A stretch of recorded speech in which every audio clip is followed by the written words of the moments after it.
Hoy vamos a hablar de la Conferencia de Yalta, el reparto del mundo y de los bombardeos sobre las ciudades alemanas.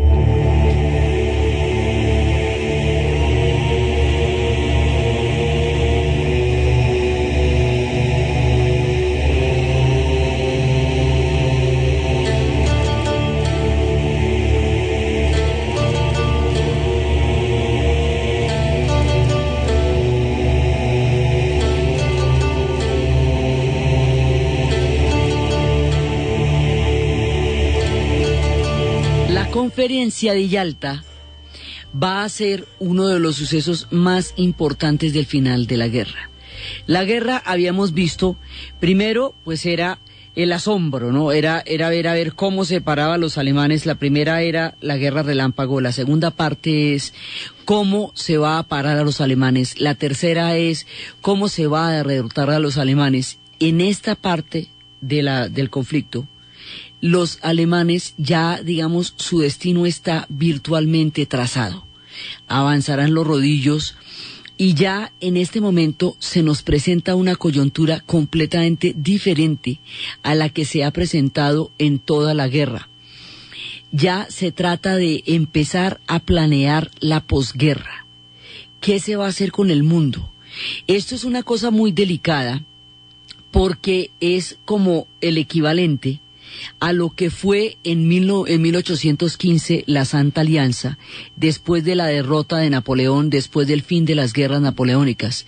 12 países europeos han sido invadidos por Alemania durante la Guerra Relámpago y ahora hay que reorganizar el destino de esos 12 países sobre la base de los vencedores y de las potencias que van a sentarse en la mesa de negociación y van a empezar a dirimir cómo va a ser la suerte del mundo.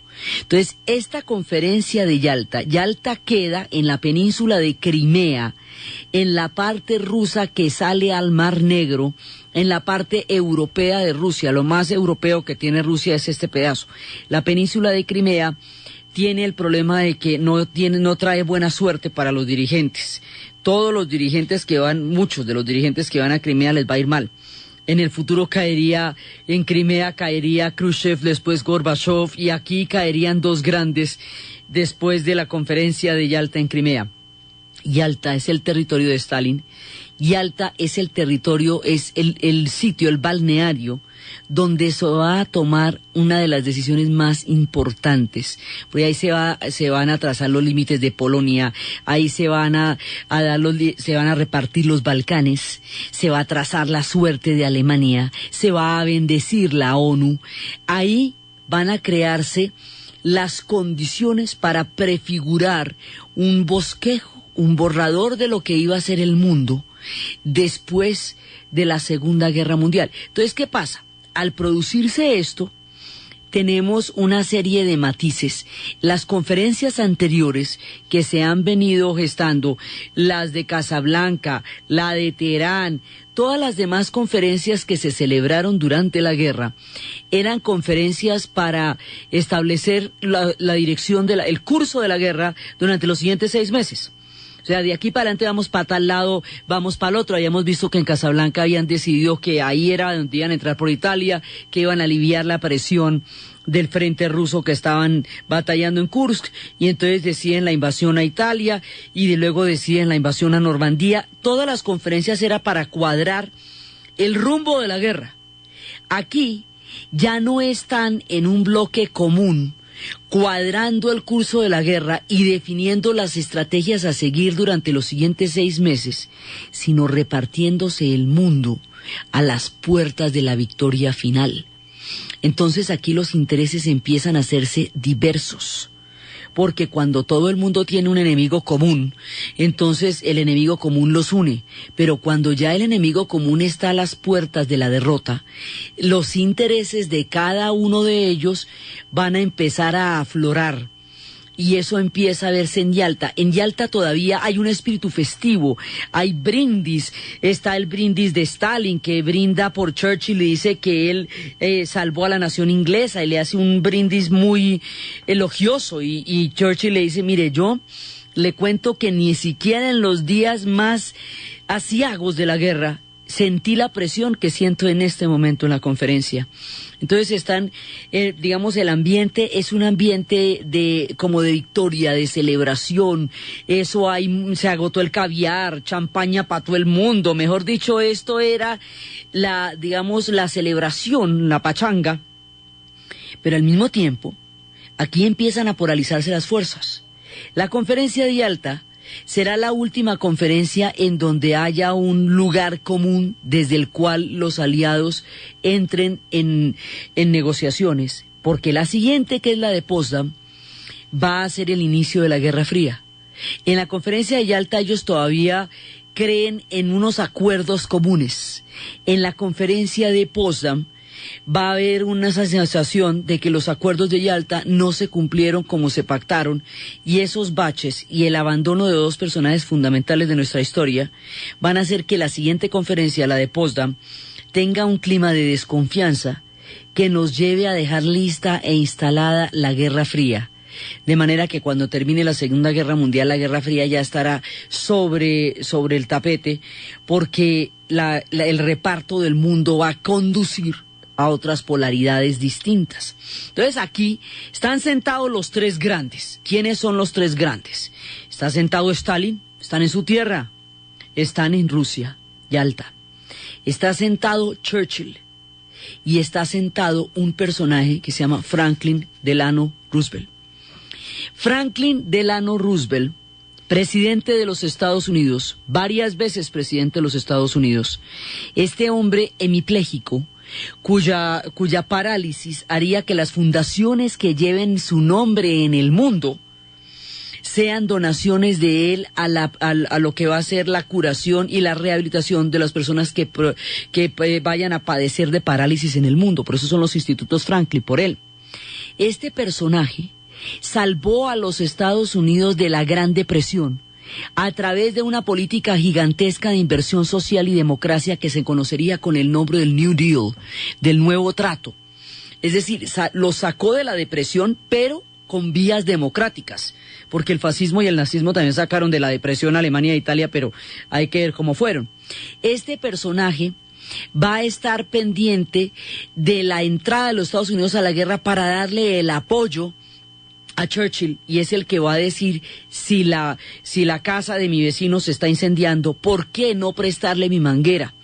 Este personaje va a tener una importancia trascendental dentro de todo el rumbo de la guerra, y él y Churchill nos van a abandonar el relato en este punto después de Yalta por las paradojas de la historia, porque Franklin Delano Roosevelt va a morir poquito tiempo después de Yalta, y esta muerte de él nos deja una cantidad de hipótesis y de interrogantes, porque le va a tocar a Truman, vicepresidente, continuar, y Truman es un hombre con un perfil completamente diferente al de Roosevelt. Uno no sabe, por ejemplo, si Roosevelt hubiera lanzado o no la bomba atómica. Uno no sabe si Roosevelt hubiera permitido que las fricciones en los repartos del mundo hubieran conducido a la Guerra Fría. Era un perfil muy diferente. Y el otro que nos va a abandonar inmediatamente después de Yalta es Churchill, y ahorita vamos a ver por qué, por las elecciones. Pero Truman después va a ser el que va a tomar las decisiones finales de la guerra, y ahí quedan sobre su responsabilidad y la duda histórica sobre qué tipo de final hubiera tenido la guerra si fuera en manos de Roosevelt, quien fue el que la hizo toda. Entonces Roosevelt está sentado en la mesa. Roosevelt está muy, muy agotado. Ya está muy viejito. El viaje de Estados Unidos a Yalta, hay que recorrer el mundo para llegar allá. El hombre cae que no le llegan los huesos allá vivos, pues. Está en las puertas de la muerte. Sobre las puertas de la muerte. Un hombre que ha sido magnánimo en el mundo financiero, que ha sido un presidente muy bueno, una figura arquetípica de la nación americana, junto con su esposa Eleanor Roosevelt, una primera dama de primera línea, digamos, en la historia protagónica de los Estados Unidos. Este personaje va a tener un último sueño que es lo que quiere dejar como legado, que quiere dejarlo listo, puestecito ahí. Ese último sueño va a ser la ONU, En la conferencia de Yalta se bendice la creación de la ONU, se decide el destino de Alemania, se trazan las fronteras de Polonia, se pacta el reparto de los Balcanes, se divide, se decide y se prefigura la suerte de Europa en que los europeos estén allá presentes. Es, digamos, un momento en que se va a reorganizar geopolíticamente el mundo. Uno de esos momentos donde va a surgir un nuevo orden. Estos momentos son absolutamente culminantes porque las decisiones que se toman ahí van a afectar el destino de millones de seres humanos durante los siguientes 50 años. Entonces, es el día y la hora en que se empiezan a prefigurar las decisiones grandes. Para muchos países, el rumbo que tomen las negociaciones hará que la guerra eventualmente no vaya a terminar sino hasta cuando caiga el muro de Berlín en el 89. Para otros, las consecuencias de estas dos conferencias son la articulación del mundo como lo conocimos hasta el momento en que cayó el muro de Berlín. Todo eso se prefiguró en Yalta y se prefiguró en Potsdam. Entonces es el nacimiento de un mundo. Alguna vez habíamos dicho que un nuevo orden mundial es como cuando cambia el signo del paréntesis en álgebra. Cambia cuando el signo de paréntesis es negativo, todo lo que está dentro del paréntesis cambia porque le cambiaron el signo. La conferencia de Yalta cambia totalmente la distribución del mundo y las cosas como estaban. Y es también el comienzo del CBY, como hoy yo ahí. Sí, porque es todo el mundo sentado repartiéndose el mundo. ¿Por qué no está Francia? Se preguntarán ustedes. A De Gaulle lo vetaron, Roosevelt lo vetó. ¿Sabe por qué no está Francia? Porque en la conferencia, en el Tratado de Versalles, Francia fue quien realmente armó el problema que haría que la Primera Guerra Mundial fuera la primera y no la única, y que eventualmente el mundo llegara a una Segunda Guerra Mundial. El Tratado de Versalles lo va a hacer Francia de una manera tal que le produjo semejante herida a Alemania con las consecuencias que hemos estado viendo. A Francia la dejan de ladito. Y a De Gaulle le había ofrecido Roosevelt una conferencia en privado en Argelia, que De Gaulle por supuesto no aceptó, pues porque el tipo pa' migajas no estaba. Él se va a sentir profundamente ofendido por no estar en esta conferencia y le va a dar bastante miedo que al no estar como habíamos visto, al no estar en la mesa, esté en el menú. Entonces va a estar muy, muy alerta. Y va a haber una profunda intransigencia de parte de Francia para abandonar las antiguas colonias. Estados Unidos veía con muy malos ojos que Francia e Inglaterra fueran potencias imperiales. Y Francia e Inglaterra querían mantener los imperios. Francia quería que se le retornaran los territorios de Indochina que habían sido invadidos por Japón y que eran antes colonización francesa. Quería volver a esos territorios. Todo el mundo quiere reacomodar el mundo según el mayor beneficio que vaya tenido. Rusia quería, Stalin lo que va a querer es que le reconozcan los territorios hasta donde van los ejércitos, y los ejércitos llegan en la frontera con Alemania. Entonces, si nos ponemos así, esto ya se iba pues hasta más de la mitad de Europa, y Rusia, que tiene los intereses de un zar, tiene además detrás de sí los costos más aterradores de la guerra. O sea, Rusia se gana muchos territorios por el sacrificio tan impresionante que el pueblo ruso puso por esa guerra. Estados Unidos quiere que Rusia le declare la guerra a Japón para ver si se lo neutraliza, porque todavía no hemos hablado de Japón y ese frente sigue intacto. Entonces quería que Rusia le ayudara con los ejércitos de tierra que no habían sido derrotados, los ejércitos japoneses de tierra. Quería que le declarara la guerra. Ese era como el interés. De todas maneras era mucho pedirle a Rusia, porque después del costo tan impresionante que había puesto, seguirle pidiendo que peleara contra los japoneses que no la habían querido atacar en el Asia, pues era demasiado. Pero eso era parte de los intereses. La Gran Bretaña quería mantener el imperio. Entonces cada uno está pensando, ya cada uno está empezando a pensar en su propio interés y en su propio paquete. Y la idea es cómo van a conciliar los intereses imperiales, los intereses expansionistas, los intereses personales, los intereses de cada uno de estos imperios, con un espíritu de unión y de camaradería de quienes están al borde de terminar la guerra y están empezando a prefigurar cómo va a ser el mundo de la posguerra. Entonces, en esta conferencia lo que pasa es que todos los que están sentados ahí son aliados y han peleado juntos la guerra y se conocen profundamente. Entonces, esto va a hacer que de todas maneras existan términos de entendimiento, puntos comunes. En la conferencia de Yalta, en la conferencia de Potsdam ya las cosas van a ser diferentes porque al no estar ni Churchill ni Roosevelt, sino Attlee y Truman, Stalin se va a sentir pactando con desconocidos. Y la desconfianza mutua, tanto de Stalin como de Truman, los va a llevar a términos sumamente agresivos y confrontadores de lo que va a ser el concepto de áreas de influencia y el concepto de reparto del mundo. Entonces, aquí no está Europa sentada, no, ojo, se están repartiendo un territorio donde Europa, que es de lo que se trata la repartición, no está. Y se lo están repartiendo por porcentajes, lo cual es sumamente vulgar, porque ahí es cuando viene el asunto de la servilleta, en la cual le van a, Churchill y Stalin se pasan una servilletica con los porcentajes. Entonces dice, ¿cómo la ve si nos hacemos un Polonia 90-10? O sea, 90 para Stalin, 10 para Churchill. Y si nos hacemos un Grecia a la inversa, 90-10, 90 para Gran Bretaña y 10 para Rusia. Y quedamos en los mismos países 10, 25, 50 y 90% respectivamente. ¿Cómo la ve? ¿Cómo le parece? O sea, mire, nos hacemos una vueltica de esta manera.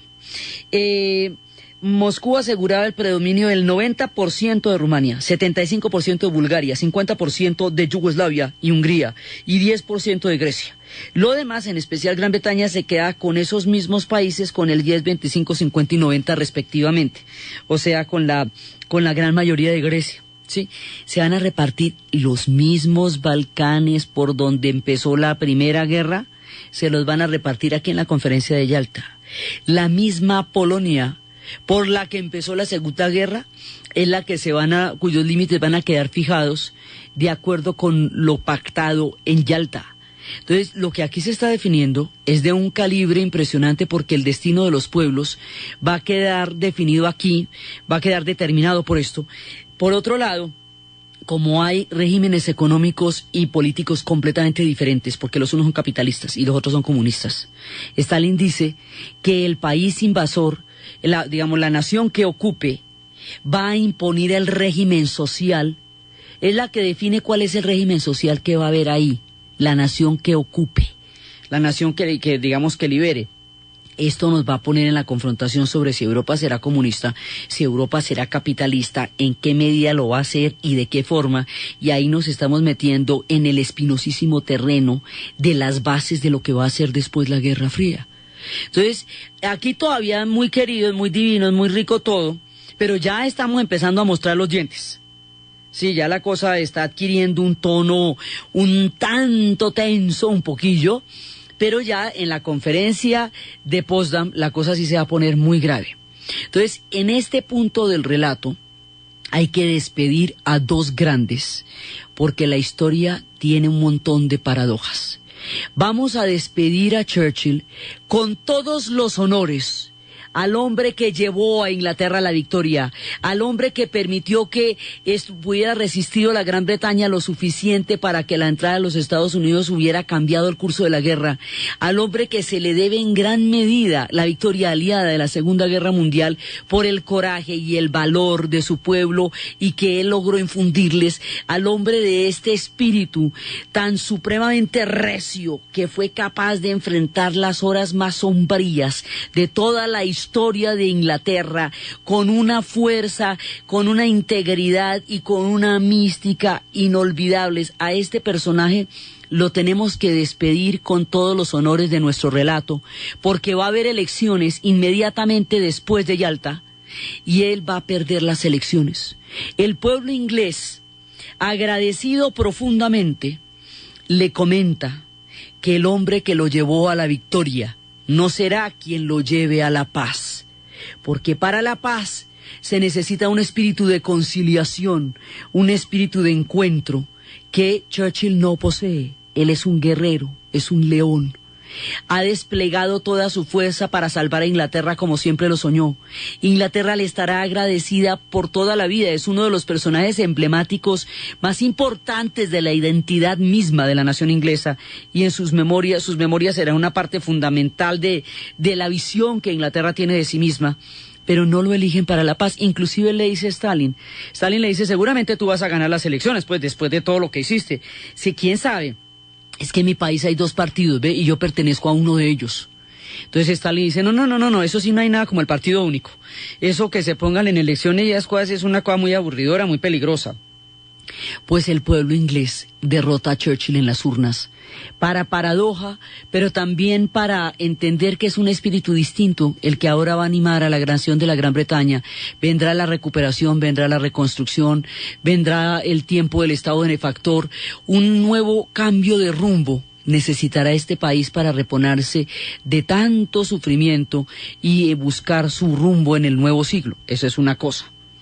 Y por el otro lado, pues al poquito tiempo después de Yalta es que se nos va a morir Roosevelt.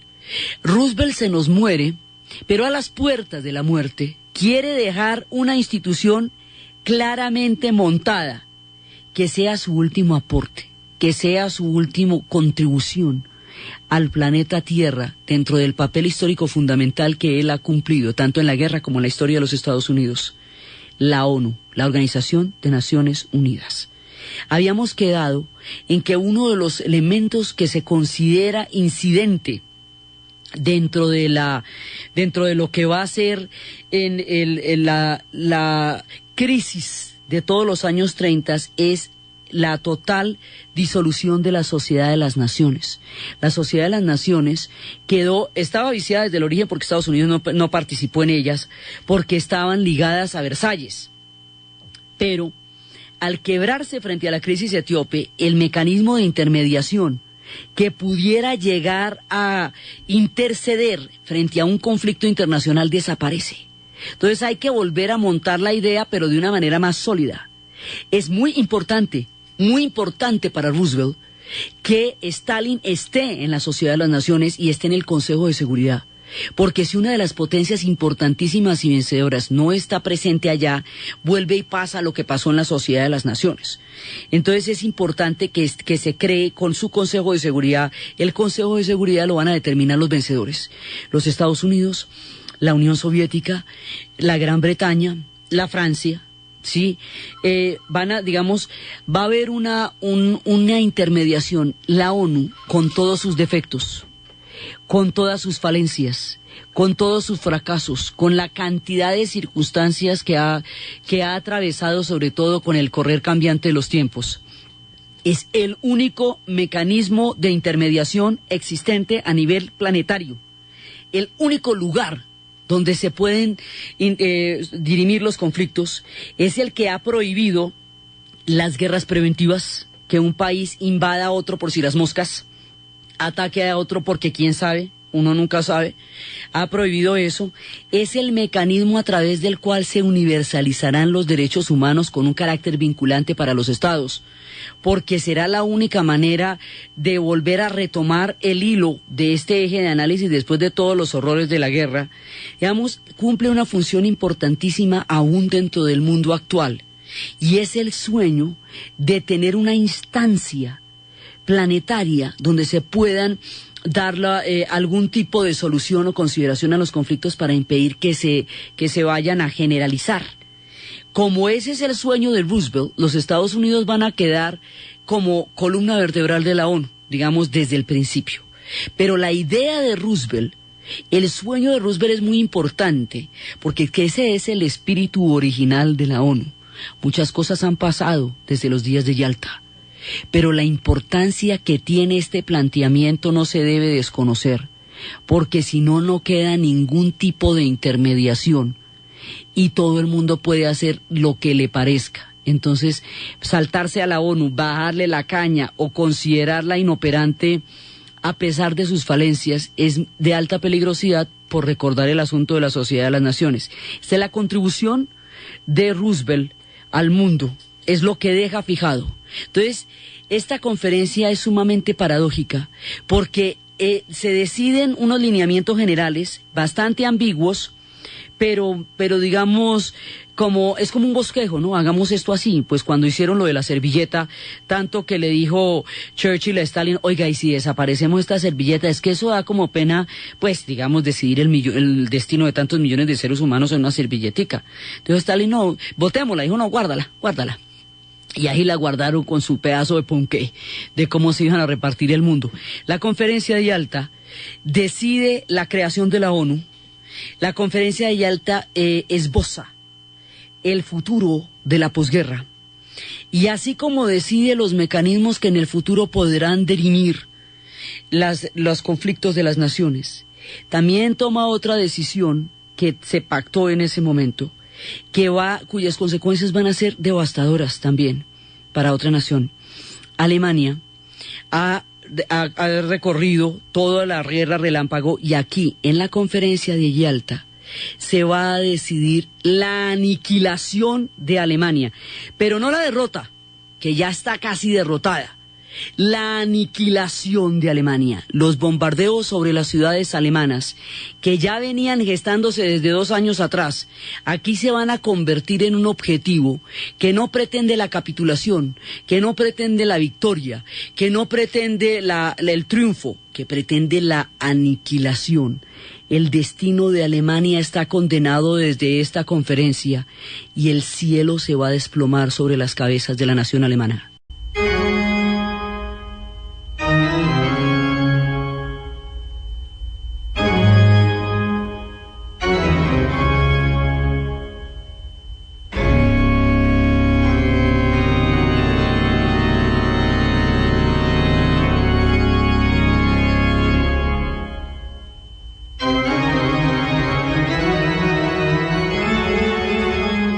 Durante los bombardeos en Alemania van a presentarse una serie de cambios en las tácticas de guerra.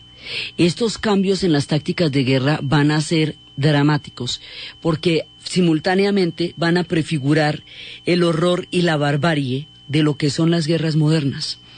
Anteriormente, la aviación se utilizaba para soportar los ejércitos de tierra.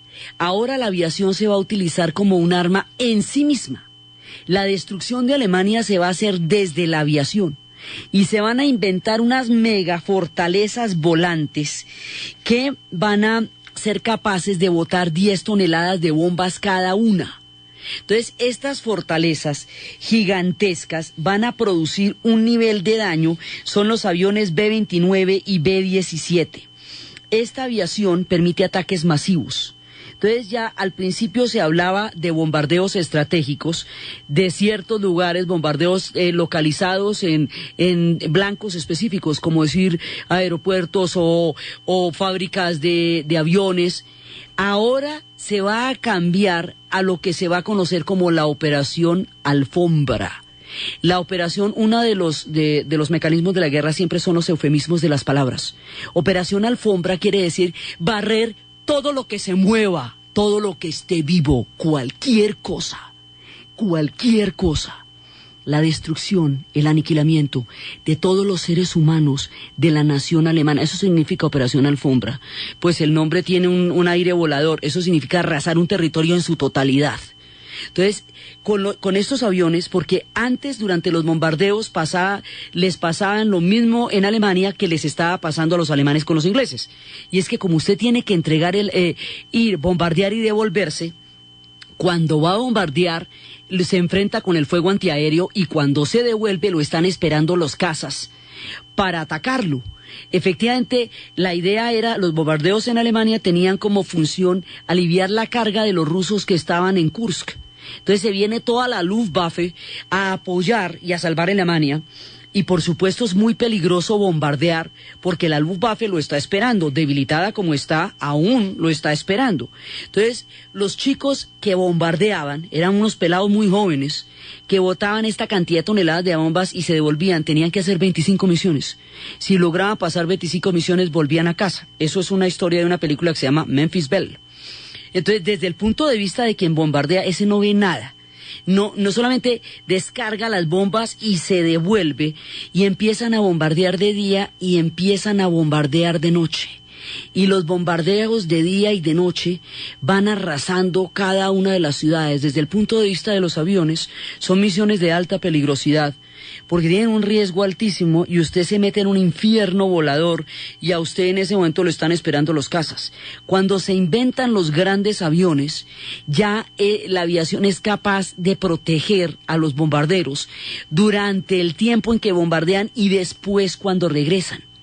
Cuando se les pone un motor Rolls Royce y esa capacidad tan grande de las megafortalezas, entonces ya no, digamos, no hay el peligro de que los estén esperando los cazas, sino que pueden ir y volver directamente y acompañar a los bombarderos. Con esto, la aviación alemana ya no tiene chance. Ellos botaban 2 toneladas de bomba, estos aviones van a botar de a 4 para adelante. Entonces, y los van a estar custodiando cuando van y cuando regresan. Entonces, aquí, digamos, la defensa alemana queda quebrantada y empiezan los bombardeos sobre las ciudades. Las operaciones alfombra van a ir desapareciendo ciudades enteras, como Bremen, como Stuttgart, como Kassel. Van a caer miles de toneladas de bombas y la nación alemana se va a ver estremecida por un nivel tan pavoroso de ataque como nadie había soñado jamás.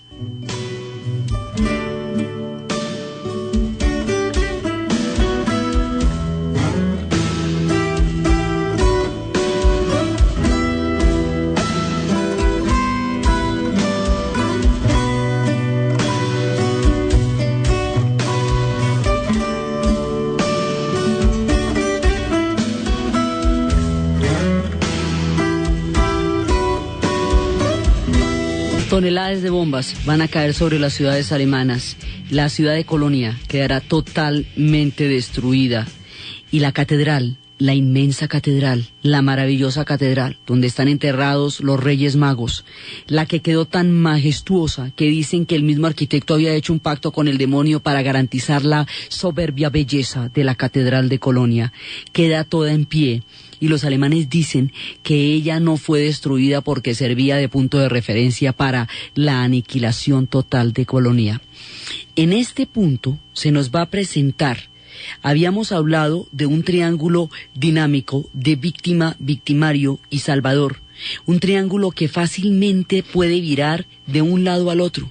Habíamos visto cómo el pueblo alemán había recibido la herida de Versalles, de cómo habían recuperado los territorios, que era una reparación, de cómo habían reconstruido su nación, que era digamos, un derecho, pero hay un momento en que se van a pasar ya después de Checoslovaquia y cuando empiezan a invadir Polonia, pasan de ser víctimas a convertirse en victimarios y cuando hacen la guerra relámpago y conquistan las 12 naciones, se vuelven los victimarios y van creando una cosecha de odio que se les va a venir encima en estos bombardeos.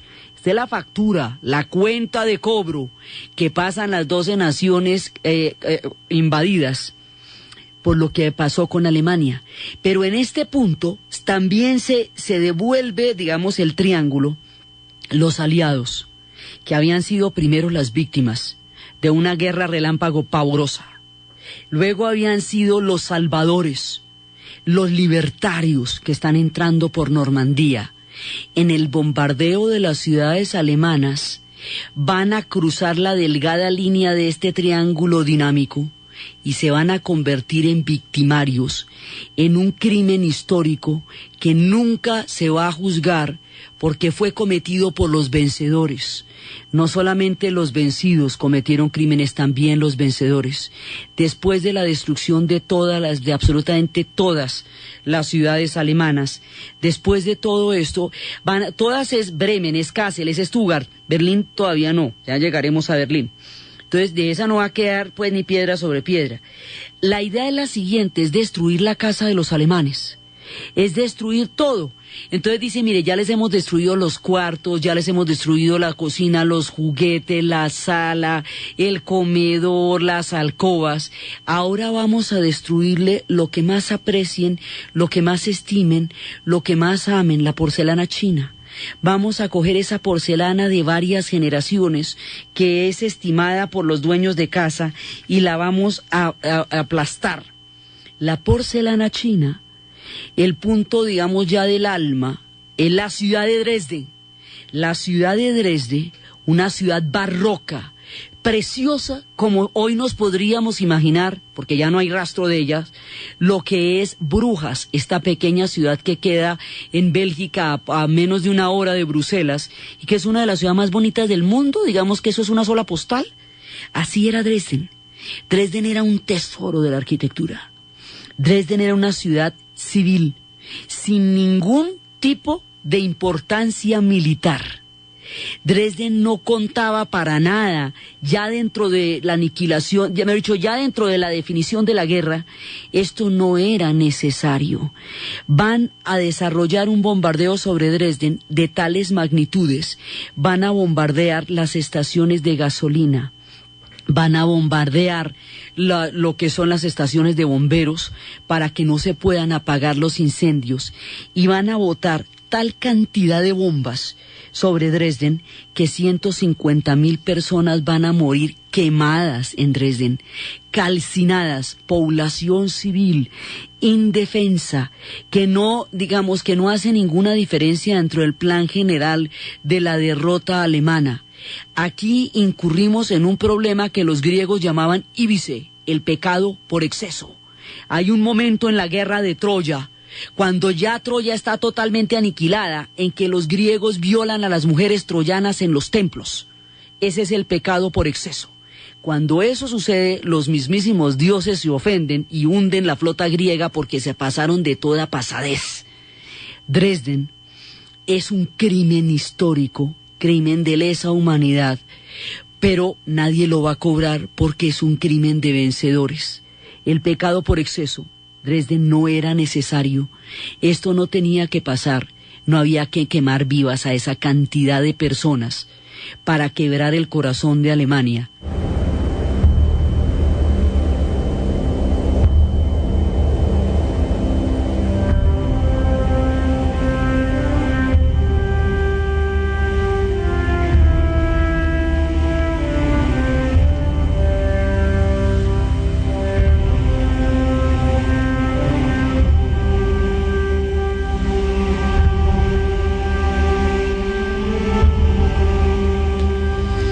Esta ciudad quedó totalmente destruida y había un prisionero norteamericano de origen alemán, que en ese momento era un muchacho, que estaba prisionero en uno de los mataderos que se llamaba el Matadero 5, custodiado por chicos de 15 años.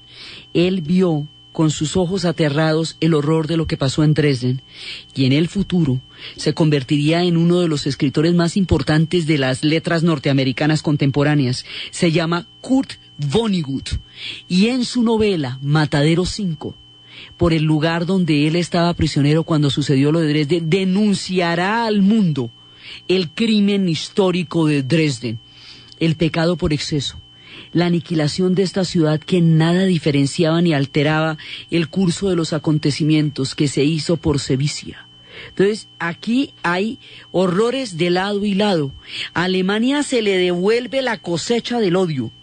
A Alemania le pasan la factura de todas las ciudades ocupadas, de todos los horrores, pero se le devuelve sobre la aniquilación total y absoluta. Y más adelante, cuando salgan a la luz pública los procesos de Nuremberg y se evidencie la barbarie del Holocausto, a nadie le va a interesar la suerte de los alemanes, nadie va a querer saber de su sufrimiento, nadie va a querer saber de los larguísimos años de oscuridad que llegaron después de la caída, y nadie va a tomar en cuenta cuál fue el destino de Alemania después de que se tomó la decisión de aniquilarla.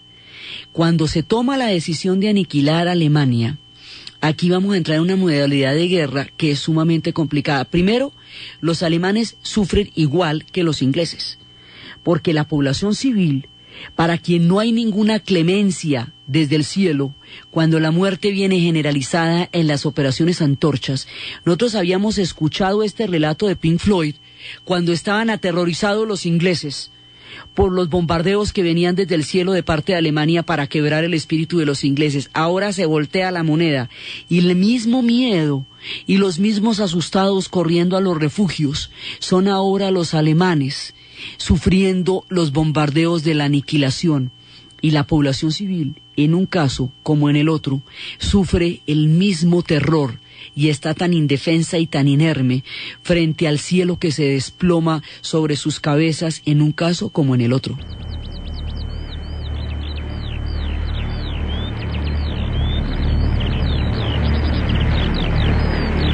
Look, Mummy, there's snow plane up in the sky.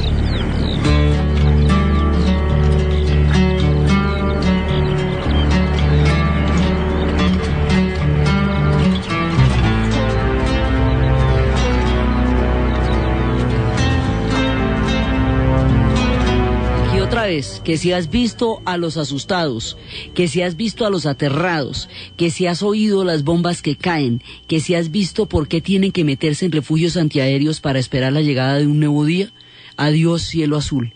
El cielo azul desaparecerá de Alemania por completo. Y con esta modalidad de una concentración tan alta de fuego como la que se dio en Dresden, entramos a otro tipo de guerra, y en este tipo de guerra ya no hay distinción entre los combatientes y los no combatientes. La aviación va a generar una capacidad de fuego que destruye todo lo que hay a su paso. En el futuro, las guerras se harán con aviación y desde los aviones se botarán bombas incendiarias, bombas explosivas, bombas de retardo, que es las que estallan después cuando lleguen los socorristas para que vuelen a la gente que va a ayudar, agente naranja, napalm. De aquí en adelante se ha transgredido un código de guerra en el cual ya no hay ninguna consideración por la población civil. No la hubo en los bombardeos de Londres y no la va a haber de aquí en adelante en Alemania, después de los bombardeos de Alemania. Y entonces, ¿qué pasa? Ahí la guerra se pierde, desde ese momento se pierde el honor de los guerreros. Ya no son los samuráis, ya no son los shaolins, ya no son los ninjas, ya no está el espíritu del guerrero que se prepara espiritual y físicamente para enfrentarse con otro guerrero en igualdad de condiciones. Desaparece totalmente, desaparece el honor en la guerra. Y aquí es cuando entrará sobre el tapete lo que llamaremos más adelante el derecho internacional humanitario, que es precisamente qué pasa con la población civil cuando se deciden este tipo de ataques en uno o en otro sentido y se arrasan. En los bombardeos alemanes van a morir 1 millón de civiles durante los días de los bombardeos, durante los años de los bombardeos. 1 millón de personas aterradas, moviéndose como pueden mientras se desploma el cielo día y noche. No hay momento en que paren, permanentemente están llegando los aviones, todo el tiempo están llegando los aviones, hasta que ciudades donde se descubrieron, o como ese pueblo tiene una cultura tan impresionante, pues la cultura también, el patrimonio histórico que desaparece es aterrador, porque de todas maneras ese es el pueblo de Bach, es el pueblo de Beethoven, es el pueblo de Wagner, es el pueblo de Kant y de Hegel, es el pueblo de la filosofía, es el pueblo de la música. Esto lo arrasan todo, parejito. Sí, entonces el legado cultural también se va a ver afectadísimo por estos bombardeos, porque en sí misma la idea de una guerra sobre Europa es la destrucción de patrimonios valiosísimos de toda la cultura occidental en todos los frentes y en todas las ciudades donde se presentó la destrucción. Alemania queda arrasada. Y cuando Alemania está completamente arrasada, va a llegar hasta la caída, que es lo que vamos a ver después. Pero antes de la caída, nos toca devolvernos a la última contraofensiva alemana, las Ardenas, las del bosque de las Ardenas, y a ver qué fue del destino del frente oriental, una vez que la guerra de tanques en Kursk es ganada por los soviéticos y van empezando a movilizar y a perseguir al ejército alemán hasta Berlín. Las Ardenas y el frente oriental y la cuestión polaca es lo que vamos a ver en el siguiente programa.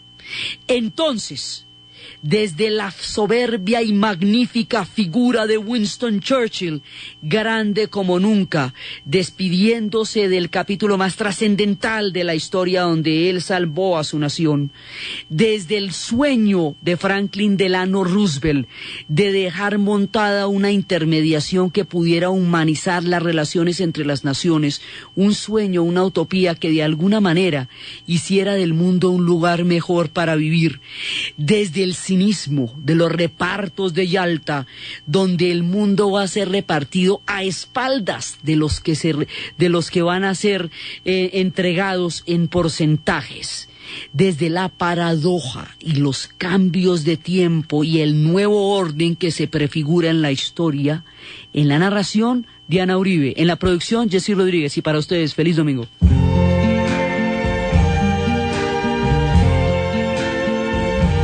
I see trees of green